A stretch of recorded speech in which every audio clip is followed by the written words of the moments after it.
the easiest way that I can explain them is this is where your soul's journey is recorded. And so I have had the training to be able to access the Akashic records on your behalf and just see what the soul's wisdom is. Now we've only got, less than 15 minutes here, so we'll see what comes up for the group to see what kind of soul wisdom is really important for you to hear today. So I'm going to say prayer. Part of it will be out loud, part of it will be quiet. And when I'm in, I'll let you know that the records are open and we'll see what kind of wisdom the Akash want to share with us today. Um, and so here we go. Part of it will be quiet, part of it will be out loud. And then I'll let you know when I'm in.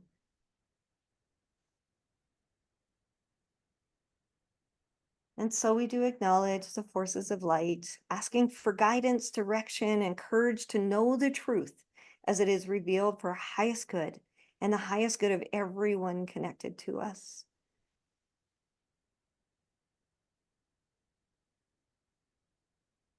Help me to know all who are present and willing in the light of the Akashic records, to see all who are present and willing through the eyes of the lords of the records, and enable me to share the wisdom and compassion that the masters, teachers, and loved ones of all who are present and willing have for them.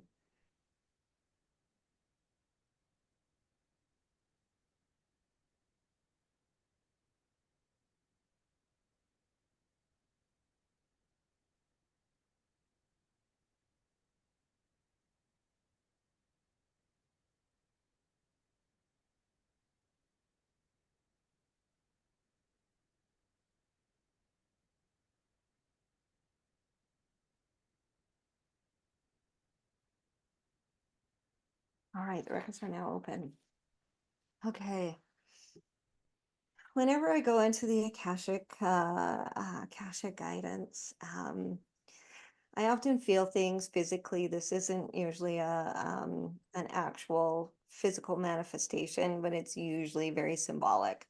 And I am in the Akashic records now, and my throat has gotten really tight, and for the last few readings it hasn't, but it's really tight. I'm going to see what else is kind of going on before I talk a little bit about that. Um, oh, the first thing that came to my mind is just an acknowledgement for you being here and being open to everything that life has to offer, everything that the universe, everything God Spirit has to offer. So thank you for being here. I also have a little bit of just in my chest area. It's not super tight, but just a little niggly. I love that word, Sherry. You used it, and I haven't used it for a while, and I love that, niggly. And my head is just a little bit tight. So what does all that mean? When it's my throat, and I really feel this, and this is really important to talk about today, is there's two reasons that usually I have this, and I actually want to see all of you while I'm doing this. So if you want to come on camera, come on camera. I love talking to you. If you don't, that's okay too. I understand. But the throat is normally in the realm of either you have spoken your truth and you've felt condemned for speaking your truth. The other thing that this throat, and this is where I believe it's going, this is kind of the direction that I'm getting, is that you're holding on to your truth. So there's something on your heart, there's this little niggly on your heart, and keeping from speaking your truth for some fear of consequence of that. For some of you, it's a bit of both. You've had that where you've spoken your truth and you've been told, don't speak that. And so there is some fear of speaking your truth, which keeps you from, from shining your light, from being everything that you want to be, because this bit of fear of what might happen if you do that. So it's really important to share your truth, whatever that is. We've heard this a lot. I see Jackie here, and she talked about sharing your truth and how important that is, even when the consequences seem really huge. What it can change when we share our truth is immense and amazing. Now, some of the fears in sharing your truth is interesting because this came up a little bit last time when I taught when I talked about this, is that you may lose people in your life when you speak your truth. Those are the people that you're supposed to move on from. They're not the people that support you to be all that you can be. And when you speak your truth, you find your people, you find your community, you find the people that lift you up, help you rise up. Look at you here today. You're all gathered here in this beautiful energy, this beautiful community of people that want to rise up. Those are the people that you find when you start to speak your truth. So speak it. It's very important that you speak that truth. Uh, and I can feel it. I can feel this like this, this kind of like what? Here's the thing.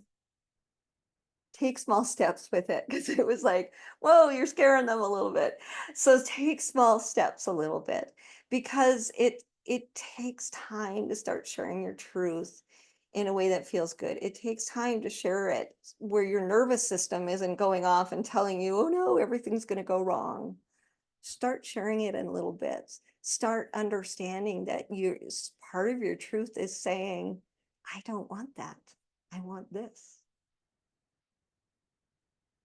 Part of your truth is also saying, you know what? I am not going to make whatever chili tonight because my family loves it. I really want to have spaghetti tonight. That's part of your truth in making those decisions that are based on what you would like, what you would love, what's important to you.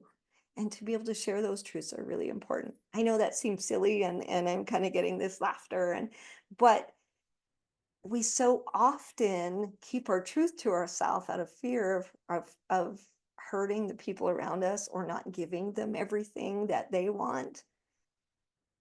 But these are the times to start sharing what's important to you, because when we share that, we also teach them that what's important to them,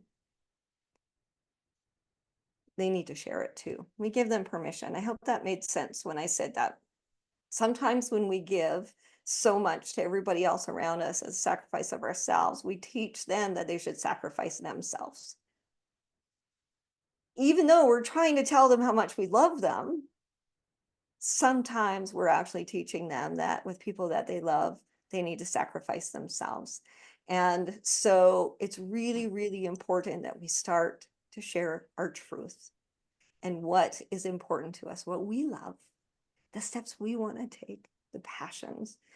Let me see. I know Raya put something in there. It also takes the willpower to be your better version of yourself. Learn from your high school teacher.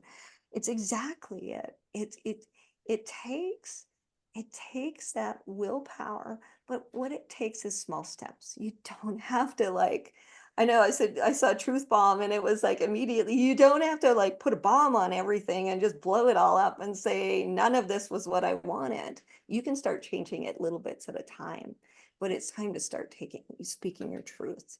It's really time to start understanding your importance, your worth.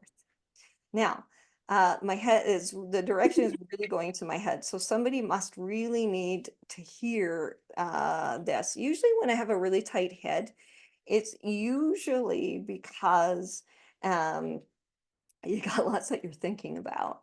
There's just, and honestly, if you've been here all day yesterday and today, we've given you lots to think about.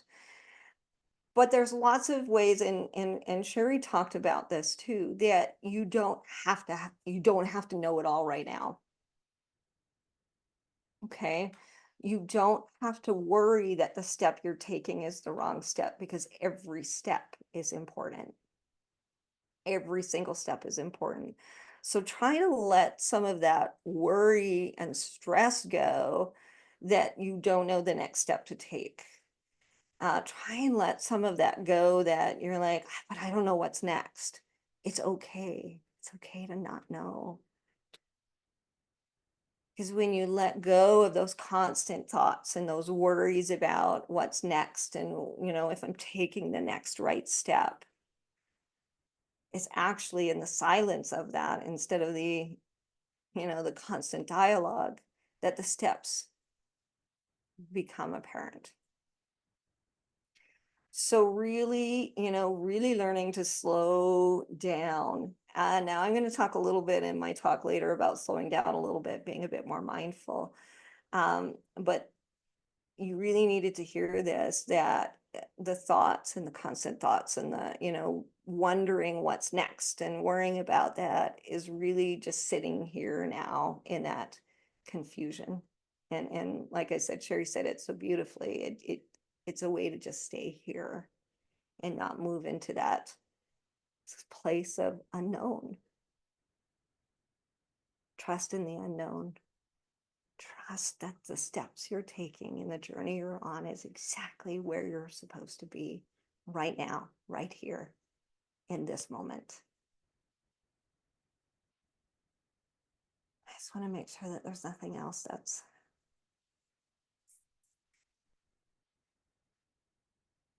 Those are the biggies. Those are the biggies. Now we've got so many ahas that are going to be coming out of today. So don't worry, but those are the biggies that came out of this. And I want to make sure that I have time for our next speaker because I think it's my lovely daughter that's coming up next. But I just want to say a few comments here, Jackie. You talked about you just left a community because you realized speaking the truth was not accepted. And, you know, oh, goosebumps with that one, Jackie. It's sometimes really painful and the grief we feel, even though we know it's not good for us.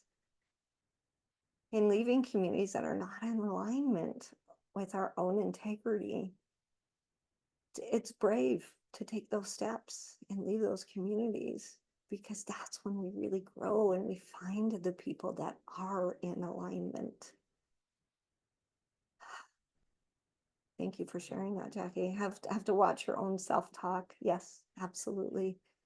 It is language is important. What we say out loud, what we say in our heads is important. Yeah, just since reminded us of that. Yes, Sherry, in my metaphysical causes of illness and disease, it says headache is about belittling the I ams in our head. Thank you. I love that. Which is exactly what I was talking about, right? We keep these things and we keep, going through them and going through them instead of understanding our dreams are in us for a reason. They're on our hearts for a reason and they are important. It's time to share them. Don't let them stay rolling around in your head. Don't let your head tell you that it's not important. It is. You are important. What you have to say is important.